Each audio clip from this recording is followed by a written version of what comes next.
This is Chris from Marksman Shooting Sports. Actually, it's 2AEDU, and I'm hanging out at Marksman Shooting Sports with Chris. And we're going to do the weekly used gun review, where we take 8 random guns, and we're going to talk about them for 3 to 4 minutes. But this episode is going to be pretty cool, because it's 4 of his, and 4 that I brought to the shop. So I hope you guys enjoy it. And just remember, this is for entertainment purposes only. We're not trying to sell anything, we're just hanging out and talking about guns. Alright guys, jumping into this, as he had mentioned, I have 2AEDU here on the weekly used gun review video. So we have a pretty good one lined up for you. Now on this one, he has actually brought 4 along with him. So we're going to start off with the most common and move through the least common of his 4, and then we're going to jump into 4 that have come into my store. Again, starting off with most common and moving through least common. So first of all, starting off, this is one of his. I will let 2AEDU jump into this one for us. Hey guys, how's it going? So I have the new Taurus G3C T.O.R.O. And this is basically the latest iteration of what kind of started off with their G2C series. Then they put out the full-size G3. Then the G3C. And this is basically the newest iteration of the G3C. And this is the optics ready version. So we basically have a 9mm pistol, double stack mag that holds 12 rounds. And these are actually really in the budget range, and I've grown to love these little pistols. You know, when I hold it, this is what I really like about these. It's perfectly ergonomic in my hand. It just fits like a glove. And now with the optics ready mounts, I'm really going to be having a nice little carry piece here. One of the great things that I personally really like about these pistols, actually from the standpoint of a gun store owner, is when we first had the PT111 Millennium Pros, and then as he had mentioned, we moved into the G2Cs, the G3 series, you get a really nice package with a really good amount of capacity at a really good price. And one of the things is I've actually sold a ton of these, not this specific one because this is the new one with the optics plate, but if we're looking at the G2Cs or the G3s, gosh, probably in the past 4 or 5 years, I've sold between all the different models, maybe 100 to 150 of them in my store, and I've never had anybody come back and complain about a single issue. Now, when it comes to Taurus, a lot of people actually prefer their revolvers and have usually stayed away from their earlier semi-automatics like the 709s, the 24/7s and things like that, as they would occasionally have some problems. But I have noticed in my experience the G series, G2, G3 have always been remarkable in terms of their reliability, their function, their accuracy. Again, for a really killer price point, new, between the $200 to $250 mark, used under normal circumstances, maybe for about the $150 to $200 mark. Now, of course, prices are elevated about $50 to $100 right now. That's to be, go without saying. But anyway, really cool product for the money. And these are coming in at about 4 right now. They'd probably be 3 if we weren't in the climate we're in. But this does come with a nice optics plate package. These are metal plates. They're going to cover almost all of the mounting platforms that you're going to run into today.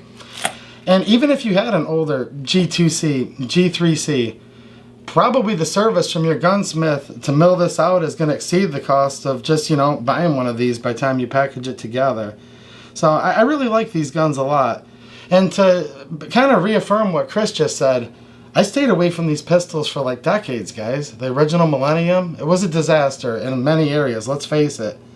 However, the G2C, going forward, I seriously consider these to be one of the best bangs for the buck.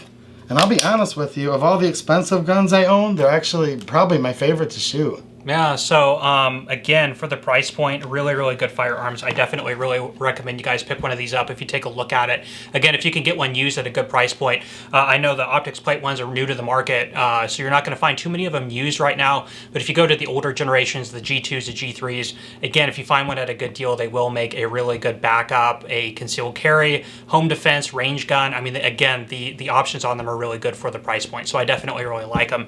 And that'll be our #1 spot for this video. All right, into our #2 spot, what do we have here? This is the Lynx-12 Shotgun, and you can kind of tell by looking at it right away, this is a Kalashnikov clone.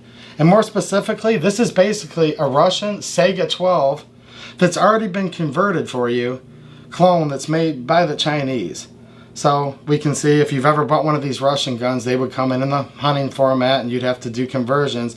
This already comes with a tang that accepts just universal AKM style butt stocks. It has a standard AK pistol grip. It is chambered in 12 gauge with a 3-inch chamber. Feeds from a detachable box magazine. And one thing I would note, the mag that comes with these being more of a budget shotgun, probably isn't the best. It's just kind of a rickety mag. However, they take the Russian Sega pattern mags. So you could buy original Russian mags, SGM Tactical, etc. Now, I purchased this gun just about 2 years ago, and a lot's changed since then. I found a super sale on it for $300 brand new. But even today, with all the craziness, these go for about $650. It is made in China instead of Russia, but you're going to pay 2.5 times more than that for a genuine pre-ban Russian import. So in my opinion, I don't know what you think, Chris, I think this kind of puts this into a budget AK shotgun. And this sort of thing is actually becoming more and more popular these days. We have a lot of companies that are coming out of Turkey, coming out with similar style shotguns, not necessarily directly off of the AK pattern. I had a customer actually picked up a transfer today on an AK shotgun style, Kalashnikov style shotgun, which was called a Sig Sauer, if I'm pronouncing that right, Fear 103, which is again a Kalashnikov pattern 12 gauge. You had the Molat Vepers that, of course, unfortunately recently got banned from import, and those are getting pretty expensive. Those are about $800, but if you could find them now on the market, again, because of the craziness in the market, plus the ban from Russian imports, those have gotten up to $1,500, $1,600, $1,700 plus. You have the Catamount Furies, which came in from Century Arms, I want to say about 6 or 7 years ago, and those are about $400, but those are climbing up there, and I want to say that those use Sega mags as well.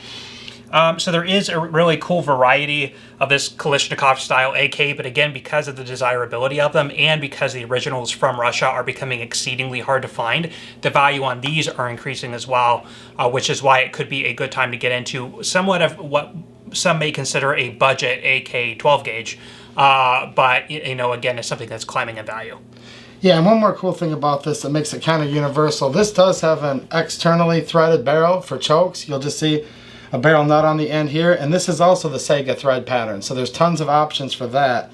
And what Chris said, seriously guys, with the climate we have right now, there's a lot of risk of more imports being banned, and basically all Chinese imports were already banned in 1994 as far as ammunition, anything with a rifled barrel. Yeah, and that's true. And you know, again, the Russian stuff, we had the shotguns coming in.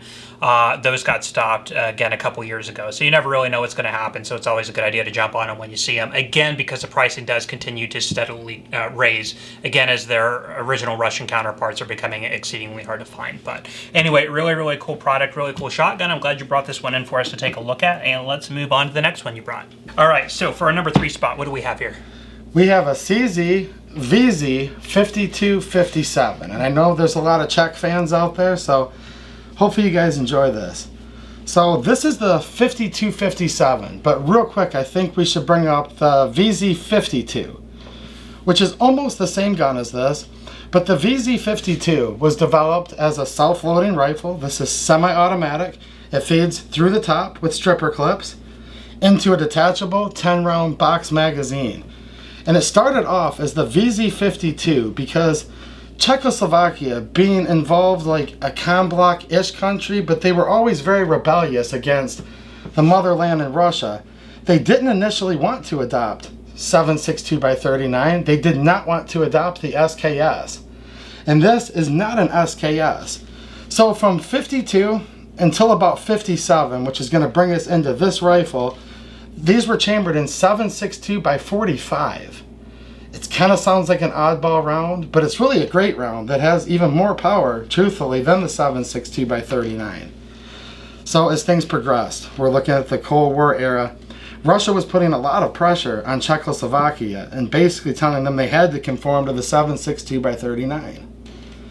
Now, those of you that are into these Czech guns know about the VZ58, right? So yeah, the VZ58 would go on to be Czechoslovakia's first home-built assault rifle. Yep. And again, the term assault rifle meaning intermediate cartridge chambered shoulder-fired select fire rifle. Of course, that's not the term that's typically used on the media today, but that was a true assault rifle. Again, chambered in the 7.62x39. I guess a lot of pressure that was coming in from Russia, not necessarily was exactly on their exact armament, but they wanted a commonality of the cartridge, which again is why they would go from the 7.62x45 to the 39, and then keeping with the same cartridge in the VZ58. Now, you guys remember from last week's video the VZ2008, which is a Century import at home built from a parts kit, more or less. If you guys can go back and take a look at that. But that has a similar aesthetic and look to an AK-47 or an AKM, but it's functionally different. And that's, as 2AEDU is saying, kind of the same principles that we have here if we look at it as its counterpart being the SKS, as adopted by Russia, China, Romania, Yugoslavia.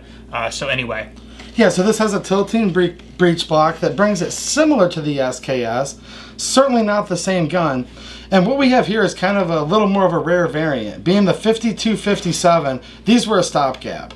So from what I understand, Czech told Russia, you know, we're not going to be able to get our new gun ready for a couple of years. There's even stories that Russian tanks were rolling in right near the factory where they were making these, okay? So they said, all right, we'll hurry up. All right, so we'll hurry up and we'll rechamber these into 7.62 by 39, and that held Russia along enough, because the main thing, like Chris said, they were after is uniformity of caliber. So this would have the proof mark VZ52/57, and they continued on to make these into 1958 with a slight overlap of the VZ58 that he told you guys about earlier. Yeah, and it uses an interesting gas system underneath here. You can actually just pinch this will pop off.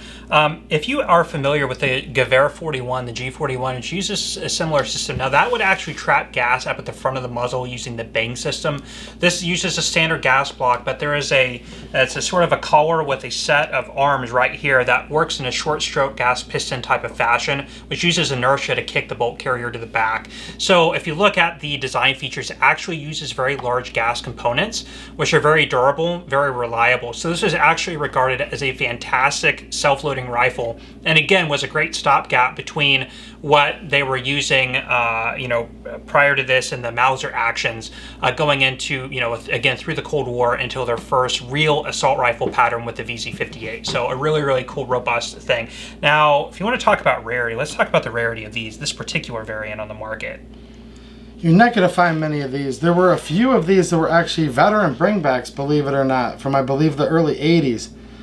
And then you really didn't see any on the market until recently, with Royal Tiger Imports selling some of the Ethiopian cash that you guys may be familiar with. And that's how this got here. I bought this from them, so it went from Czechoslovakia, who knows who else in between, and then it arrived in Ethiopia, where, from what I understand, they were still using these till fairly recently. Yeah, and so you can find on the market these chambered in 7.62 by 45 pretty easily. You go on Gunbroker, any place else, and you're typically going to find them in good condition around the $600 to $700 price point. The 7.62 by 39 variation, the VZ5257s are actually few and far between.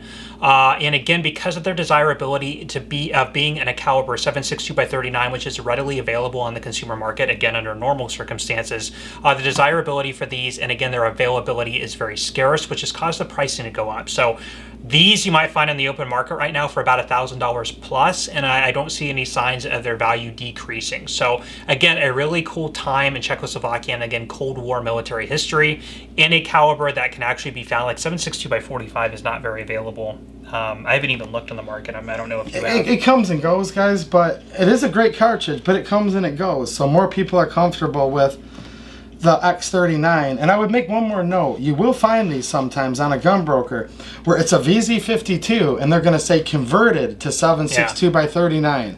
Look, at your own risk, just don't mistake the two. This is a true factory built gun, made by the Czechs in 7.62 by 39. There's a gentleman out there that offers a service to convert, and it's just not the same. And I have heard of some reports of trouble with those. So just be advised of that. And anytime you take a surplus firearm and you change its caliber or anything about its finish, its barrel, you are ultimately going to decrease its collector value. So even if it's in a 7.62 by 39, some people might think that, hey, that's going to increase the value because now it's in a more commonly fired round. Yes. It's usually ultimately going to have the opposite effect, again, because you could have reliability issues if the head spacing's not been done properly. And also most military collectors of things like this, like, let's face it, people aren't buying these as deer rifles and competition guns. They're buying them as collectibles for the most part. Yep. They are fun on the range, but ultimately what they are is a collectible piece of history. So you start messing with the originality of the firearm, you are going to ultimately hurt their value.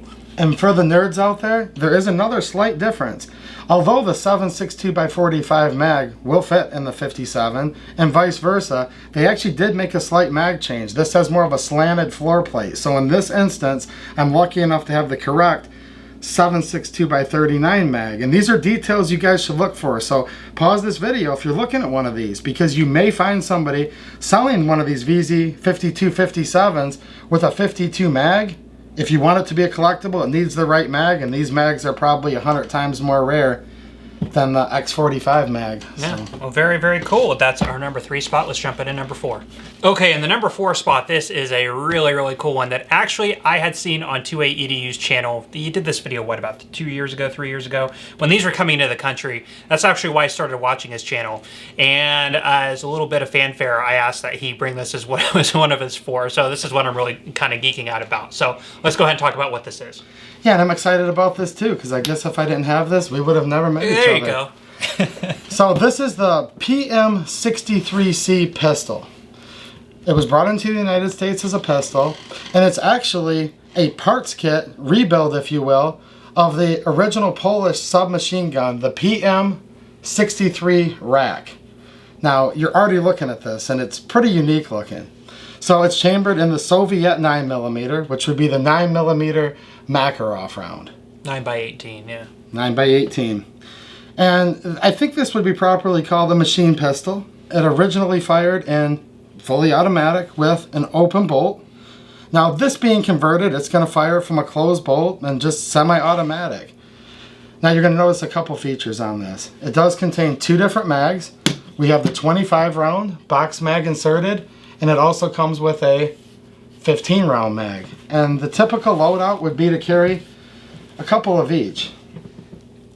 Okay, if you look on the back here, you're going to see a little mechanism. Now this would be, and actually could be in the future, a quickly deployable stock. Now with this being a pistol, it's gently tack welded in place. We can also see this weird looking thing on the front, and this is a vertical foregrip that if we were to SBR it, we could disable the little weld there and flip this down where you could have a little stock on your shoulder, as well as the vertical foregrip to easily control it. So the way these work is quite interesting. And I'm going to drop the mag just so you guys can see how this works a little bit here. You're going to look, and this basically has a giant pistol slide like you would see on your regular handgun. Normally it would be stuck to the rear. You would pull the trigger, it would fly home and keep chambering rounds and firing till you let up on the trigger, right? Now, one more thing you guys are looking at, which is also pretty darn cool. See this little like scoop on the front here? Now, not only does this act as kind of a slant brake, I'm going to try to turn that towards the camera so you guys can see it. Kind of like how an AK muzzle brake works, the sugar scoop, right? This is going to work somewhat in that fashion, pressing down to keep the muzzle from rising. But here's another cool feature. You can actually go up against a hard object, in this case the table, and it is appropriate to actually rack this handgun by just simply pressing down, so that if the soldier had a wounded hand or a tool in one of his other hands, he could actually rack and chamber this pistol off of a tree or the side of a tank. Yeah, and these are, so the original Polish, the PM63 RAKs were actually, so they would come into service in about 1963, and they would cease production in about 1977. And the philosophy with this is much like the M1 carbine that was used by the Americans in World War II. It was meant to be an ancillary backline sort of defensive PDW that would serve to defend vehicle drivers, cooks, mechanics, clerks, anybody who did not have a primary function of carrying around a rifle. So it was a very compact, as you can see. This is originally a shoulder stock, which has been tack welded to meet in, of course, accordance with SBR laws and that sort of thing. This would slide back. This right here is the butt plate, which would fold open, and then this is a vertical grip also fixed in the closed position, as a pistol cannot have a vertical hand grip on it with our laws. This would open up, and then you have a really quick deployable, very controllable submachine gun or a machine pistol, again chambered in the 9mm Makarov. Now they did make other variations of this in other calibers like 9mm Luger, 7.62x25, 380. Those are under different model designations, but the common one, the PM63 here, is going to be in the Makarov round. Yeah, so a lot of you guys that are Polish fans, you're familiar with the famous FB Radom, in other words, Circle 11. And what's cool about this kit is while they had to cut some of it up, we have this once a machine gun, always a machine gun law here, unfortunately, but they were able to take original receiver sections, fabricate them back together, and we see our slide here in basically original condition with that Circle 11, and this being a 1971 date. So this story's kind of interesting on these guys, and I really hope more come into the country. That's why we put this as my rarest one, because we just never know with imports. So this started off its life, FB Radom military surplus, right? It was turned into a parts kit. Now, overseas in Poland, these were put together in the semi-automatic configuration you see here by a company called Inner Arms in the town of Radom, Poland, but not to be confused with the original FB Radom Circle 11, because due to privatization and things like that, the original FB Radom doesn't really truly exist anymore like it did back then. So this was put together by a Polish company. It being a pistol, it doesn't have to follow 922R, so it has basically all Polish parts, whether they were made new in Poland or original Circle 11 parts, right? And then it was brought in by a company called Pioneer in Florida. Now these had originally come into the country. There was a small shipment. Do you remember there was even kind of a snafu on the price, right? Yeah, so these would have, of course, been originally marketed by Classic Firearms, and they had, I don't know if a lot of you guys remember back then. When was this that these came in? About 2017, 2018, or maybe it was 2016? I'm saying more like 2 years ago. So it's 20... Not terribly long. Okay, so it's 2018, 2019, somewhere around there. Classic Firearms had actually marketed these as coming into the country with a list price of $700. I think they even had a... what do you call it, a prepayment or a you could pay to reserve a piece, which a lot of people were doing. Which is what I did. And you did that. And then they had a mix-up or a snafu on the pricing. So the price sheet, there was a misprint, and actually their wholesale price was something over $1,000, about $1,050. And they, of course, subsequently had to raise the price on the retail, going against the $700 price that they had advertised. So whether or not whose fault it was is really up for debate, but it did create a big issue and got them in a lot of hot water. And these really did end up selling, some of them at either break even or a loss to them at around the $1,000, $1,100 price point. But on today's market, you know, these are getting up there in price again because only it's maybe about 100 of these in this configuration are here, built and ready to sale, or at least in private collections like this one is. I actually looked on the private market last night on Gunbroker. I did not see a single one for sale. All I saw was a couple parts kits. And of course, you can get the parts kits for $200 or $300. But building them into a complete gun, something like this, you know, my guess is it's going to well exceed $1,000 at this point. Now, we don't know if more are going to come into the country. They always could because those parts are out there. But at least right now, the market's pretty capped with what's out there. Yeah, and it's going to be kind of a perfect storm for, I believe, these to become highly collectible. And they maybe already are. You know, I was one of the original buyers of these. I put the deposit on it for the $700. Classic did give a $50 discount to everybody who had put their deposit down, and they apologized. And the market got so mad and said, how dare you charge $1,100 for these? They kind of became a flop.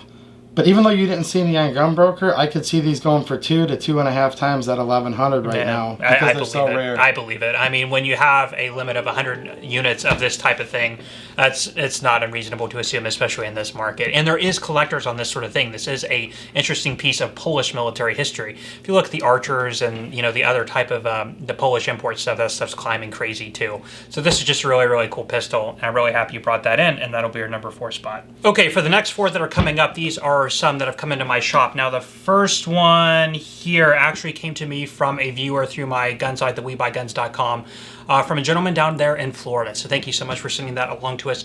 We were actually going to put this one in the video, and then this one came in coincidentally today by a local in my stores. We were open today. Today's Saturday. So I have 2 model 1890 Winchester pump action. Both are 22 short only.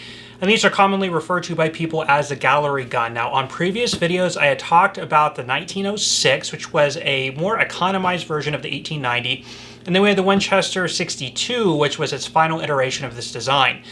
Now, the 1890 was actually a brainchild of John Moses Browning. Now, if we go back and look at, Browning was actually affiliated with Winchester, and they were making a lot of their designs starting with the model 1886, which is a large caliber version most commonly found in, or most desirably in the 4570. And what Winchester was looking to do is they wanted to commission Browning to come up with a new slide fire action .22 rifle that would compete with the then popular Colt Lightning, which in and of itself was also a slide action .22 rifle that was really taking over the market in the rimfire arena. Now, Winchester was manufacturing a variation of the 1873 and .22 short, which actually today on the market is not that easy to find, and they themselves are kind of increasing in value. Just the same 1873 action that you typically find in a 3220 or 4440, but they had it in a 22 long, or I'm sorry, a 22 short, but those did not sell too well in the market. Bringing on Browning in about 1889, he began designing this, and it was created and released for production in 1890. Now it would stay on until about 1906. Again, they came out with the 1906 variation, which was an economized version which had a round barrel and a shotgun style butt plate. The early 1890s had this crescent style butt plate.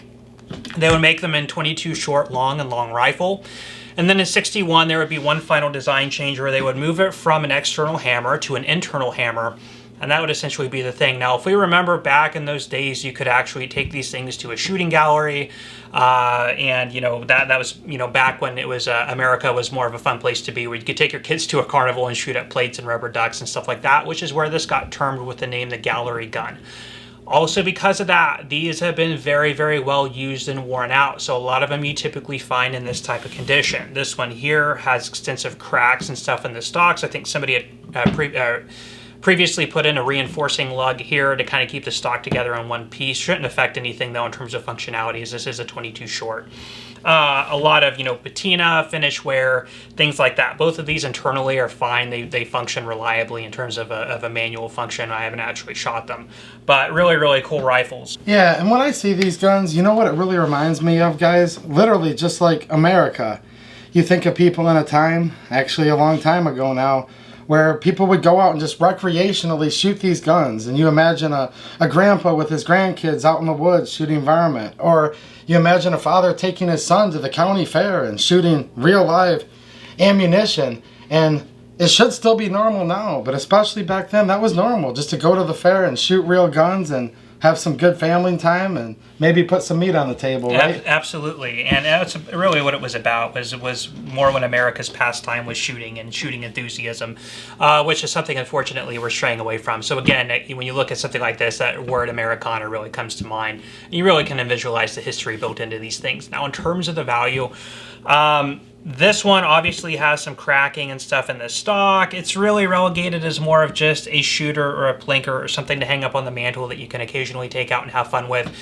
Something like this, maybe the $200 to $300 mark. This one still has a lot of patina on it, missing a lot of its original finish, but the stock is otherwise in really good condition. Something like this, maybe up to about $400 to $500. Now, these in pristine condition, I've seen top out between about $1,500 to $2,000. Again, this is a firearm that's over 100 years old, and not very many have survived in really nice condition. So when you do stumble across a really good collector example, they definitely bring a premium, and that's what you're going to find in any type of collector market where condition is really everything. Again, people aren't buying these things to take out and teach their kids how to shoot on them anymore. They're buying them as, you know, authentic original Winchester collectibles with an interesting past. So anyway, those are really, really cool. I'm happy to bring these in. Again, thank you to the gentleman down in Florida for selling me this one. I really appreciate it, and we'll move on to the next one. Okay, up next, I have a pile of guns that it's all the same type of model, but different configurations. This is one of a favorite of mine. This is the Sig Sauer P220. And due to the power of the internet, and thank you for using my site, these actually come from 3 different viewers. This one coming from a viewer and user of my site based out of Kansas. No, this one's Pennsylvania. This one comes from a different viewer in Pennsylvania, and this one from a viewer in Kansas. So thank you guys so much for sending these along. Happy to get these in for the video. But what I have here, as I already mentioned, are Sig P220s. These two are 45 ACP. This one is a 10 millimeter. And what it essentially is a single stack, double single action pistol. Now, the history with these would actually start back in Switzerland. If we're looking at the early adoption, it was actually post-World War II. They had adopted a variation. It was actually a pattern off of the French SACM design of the model 1935. And that's what later would be called the Sig P210, but at the time they called it the model 1949. which is a 9mm single action only pistol, which actually today in the collector market is pretty expensive and relegated as one of the best target and most accurate pistols that are out there on the market. Now, as time would progress, in about the 1970s, they would want to come out with a new pistol design, which Sig would be working on in Switzerland to be replacing the Model P210 or the Model 49, and they would come up with the Model 75, or what would later become known as the P220. First chambered in 9mm, and then they would go on to later for the commercial market, scale it back to 45 ACP and 10mm, predominantly where you're going to find them. This one here is a 45, this is a 45, and this is a 10mm. Now, if we look at the marketing of, or kind of how the name Sig Sauer would come into existence, it was really based out of this pistol. So Sig had come up with the P220 design, which at the time was known as the Model 1975, as it would replace the 1949 in Swiss military service, being adopted in 1975, and then they would come together and Sauer & Sons would market the pistol, which is really became the synthesis of the company Sig and Sauer, Sig Sauer, Sauer being in Germany. So now we have Sig Sauer today, and we have the Model P220, the P226, the 229, the 2022, the 320, the list goes on and on. If we're talking about kind of why we have different iterations of this, as I've spoken about on these videos before, Sig has always been well known for taking a pistol design and then branding the heck out of it to come up with different iterations of the same firearm. So this is actually an early German manufactured Sig P220 in its original blue box. Even marked West German, yeah, made in Germany here on the slide. And to a lot of collectors, these are very desirable, of course, because it was pre-US manufacture of the design, kind of in its most pure form. You have the scalloping on the top of the slide and that sort of thing, different, early finish. Here we have what they call the Stainless Elite series with the bead blasted stainless and the rosewood grips. Now, you guys saw in a previous video the 226 and the 40 I had was part of the same line. In the Stainless Elite, they only made the 220, the 226, and the 229. Of course, this being the 220. They also had the 220 carry version in the Stainless Elite, which they unfortunately discontinued, and they do not make these anymore in this configuration. And then this is from the new Legion series. You guys saw the Legion series hit the market a couple years ago. Again, the full-size P220 and 10mm with the Legion finish. Now, they did not make this with an optics ready variation or an optics plate. This is actually a mount that has replaced the rear sight, which then they mounted this is a Trijicon, I believe it is a Trijicon SRO2 right up here on the top. So really, really cool package. So having the Trijicon actually makes me feel at home, even though I'm Indiana, with Trijicon being about 5 miles from my shop where I record my videos there in Wixom, Michigan. So right away, I don't have any of these types of guns, guys, so I can tell you, just feeling it instantly, it's a very heavy gun, which is going to be appreciated with 45 ACP. I'm assuming the recoil is going to be very mild on these handguns, right? I'm going to try out the single action trigger here. Nice. And then we can also double action. Very smooth. Yeah. You know, it reminds me of a nice revolver trigger, to be honest. It really is. And then in these, as well as the Legion, as well as the Stainless Elite, they did put the SRT trigger, the short reset trigger, which actually gives it, it's hard to get to this with this optic, but if you squeeze through on the trigger, I'll check the reset, you have a very, very short travel to the reset there on the trigger. And you're going to find that same trigger, and I call them any of the premium lines, the Legion, the Stainless Elite. But anyway, I do really, really like this handgun design. Single stack, the P220, 45, or 10mm. Again, from the time it was developed in the 1970s, you're talking about things competing with it like a 1911, which is a full steel frame, single action only pistol, also typically found in 45 ACP with a traditional capacity of 7 rounds. So at 8 rounds, you're exceeding that a little bit in a slightly lighter package. Definitely had its place in the firearms market then, but by today's standard, a large, heavy, full-size firearm that holds 8 rounds of 45 ACP is a little bit dated, but still definitely has a lot of places and collections of things from this era. So I definitely really enjoy the Sig P220. Okay, up next is a really cool one that I actually own a couple of, and I own the original military configurations, but this is a Mauser HSC, and this one here is chambered in 380. And we're going to notice that the slide locked open even though the magazine was out and there is no slide release. In order to close that, you just reinsert your magazine and it'll slam home on you, theoretically chambering around, making you ready to fire. It is a double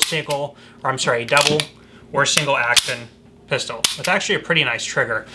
Now, the story with this would actually begin back in about 1940, and if we remember, during kind of interwar German military service, pistols were one of those things that the Germans really, really liked to have a lot of available to them in their arsenals.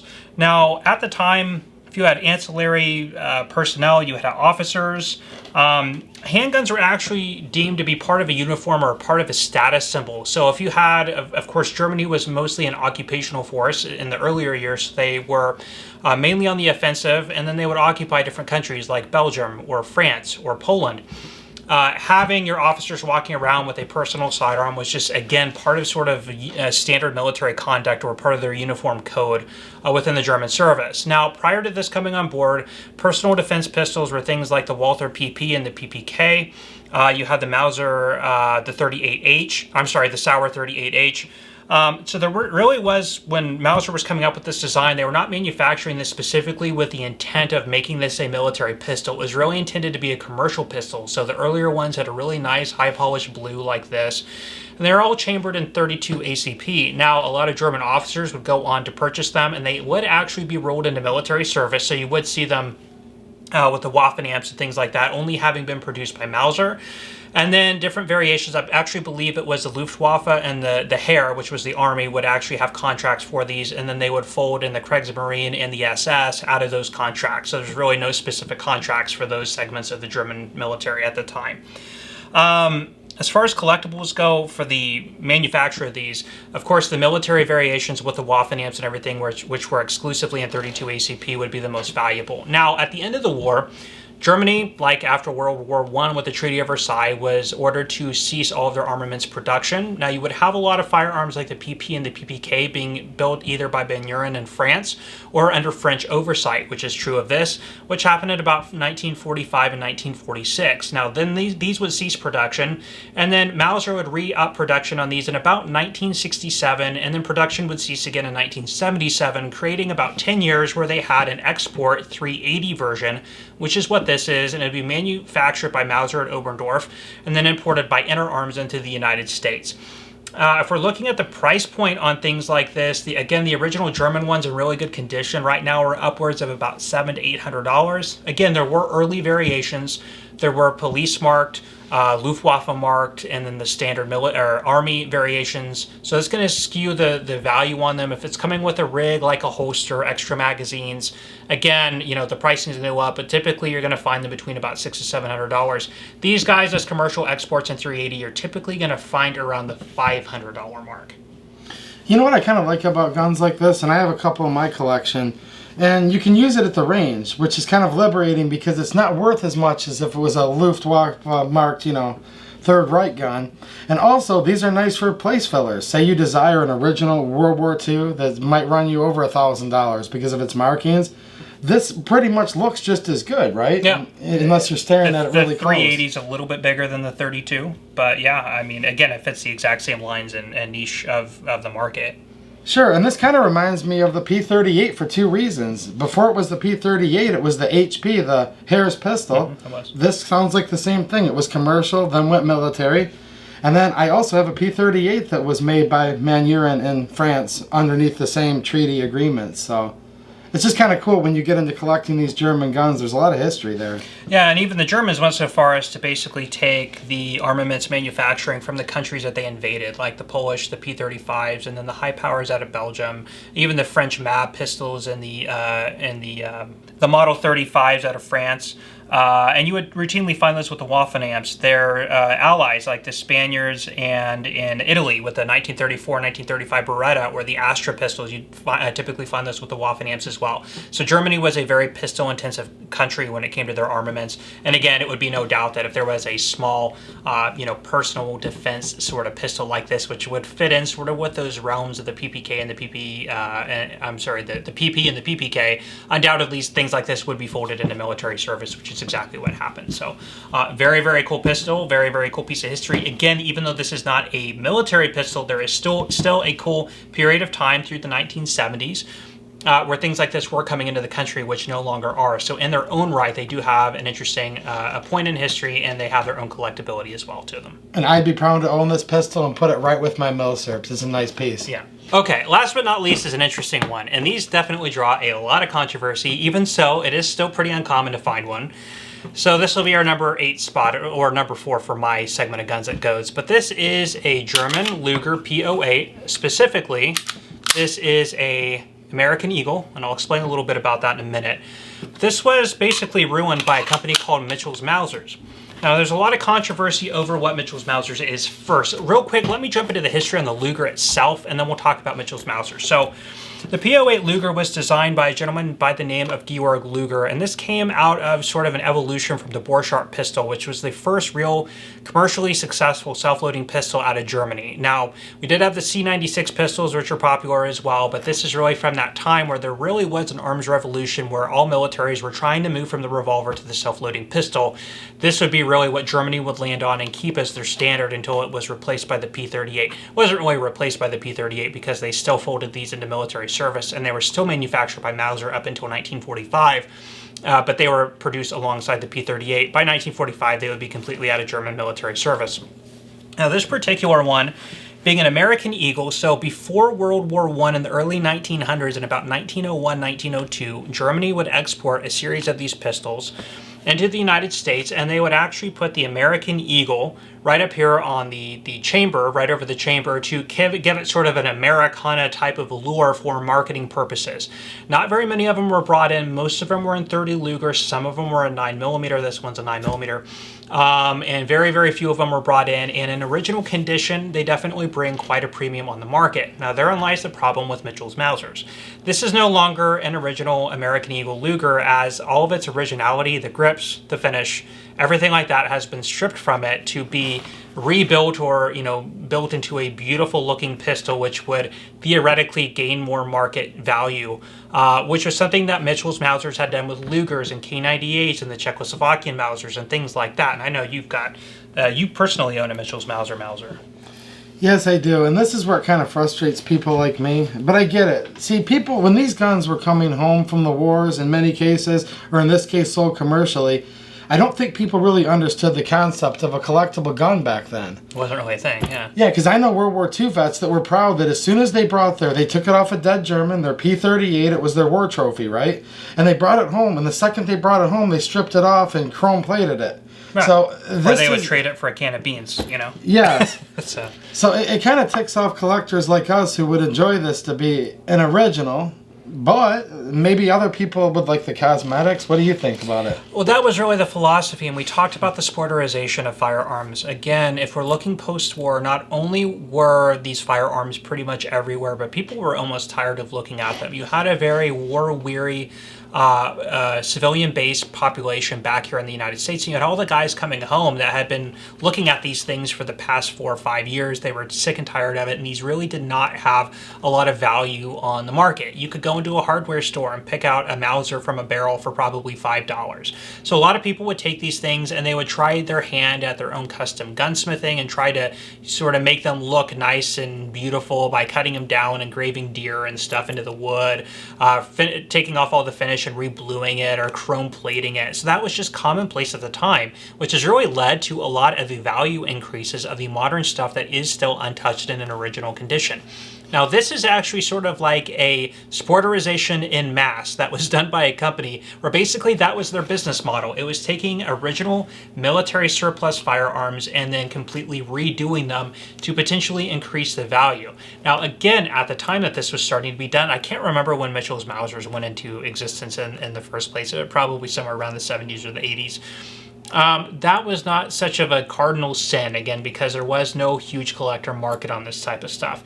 But by today's standards, people look at this stuff and just, kind of cringe and think, man, it would be nice if this were left in its original condition, untouched, unrepolished, original grips, and all of that sort of stuff. Other things that they had done is they put, the AMCO import marks on it, and then the Mitchell's Mausers logos on it, so that stuff's going to basically kill the value as well on this type of stuff.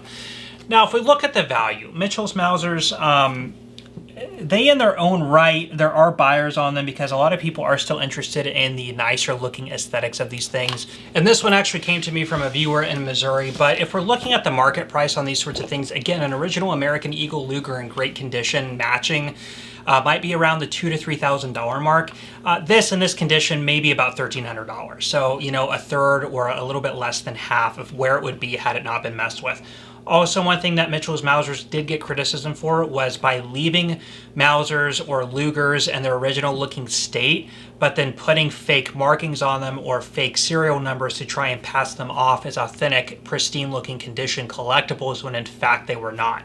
So they did get in hot water for doing that sort of thing, which is incredibly deceptive. Yeah, and here's my final opinion on this thing. This is like a 6 of one, half dozen of the other. Some of you out there, probably half of you, love this thing. I mean, it looks beautiful. They did a good job. It's just not for me, because when I buy a military gun, I like the history. I like to hold a piece of history and have it look as close as it could, you know, to its original configuration that it was carried in. So it's not for me, but I don't want to completely knock it. It is a beautiful gun, don't you think? It is, undoubtedly. It still is a very nice looking pistol, but you're not going to get collectible prices for it. People who are interested in paying for it are maybe somebody who wants a Luger to take to the range and shoot and have fun with and not worry about hurting the collectability of it, because it's really inherently not super collectible. I mean, it is collectible in its own right because it is still a German American Eagle Luger. So there is still that going for it, but somebody who might want one that doesn't want to pay the $2,000 to $3,000 for an original condition one might be more than happy to put this in their collection. And again, there's no knocking that if that's really your interest or your motive. And I'm actually kind of curious, so why don't you guys leave a comment down there for us to read? Is this your thing, or would you rather have one even if it has some patina, well worn, but all original? I'm kind of wondering where you guys are all at on this topic. Yeah, so it is an interesting topic for discussion where people might land on something like this, but it is still cool in any way to get a Luger, because Lugers in any condition or refinish or no matter what are still not something that we typically see come in, and they do make great additions to anybody's collection. Again, for that nice nostalgia of having an old, you know, German type, you know, military pistol that you can take out to the range and enjoy and not worry about messing up. So anyway, that is it for you guys. A Mitchell's Mausers American Eagle P220 Luger. All right, guys, well, that is all the time we have for you today on these. Thank you so much for stopping by and checking out this video. If you enjoyed, please let me know by hitting that like button. Also consider subscribing to my channel and hitting that bell notification button so you are aware when we are posting new content. Also, I really want to put a big thanks out to 2A for showing up to this video and bringing some awesome firearms. He had a lot of insight on this, so please go show him some love over on his channel. I'm going to leave that link down in the description. Go over there and subscribe if you want to hear more of his knowledge and insight on other firearms and stuff. Definitely worth checking it out. So again, a big thanks to him for doing this video with us. Anyway, guys, I'm going to leave you off there. I am Chris with Marksman Shooting Sports in Westfield, Indiana. You are watching Marksman TV and 2A, and we will see you next time.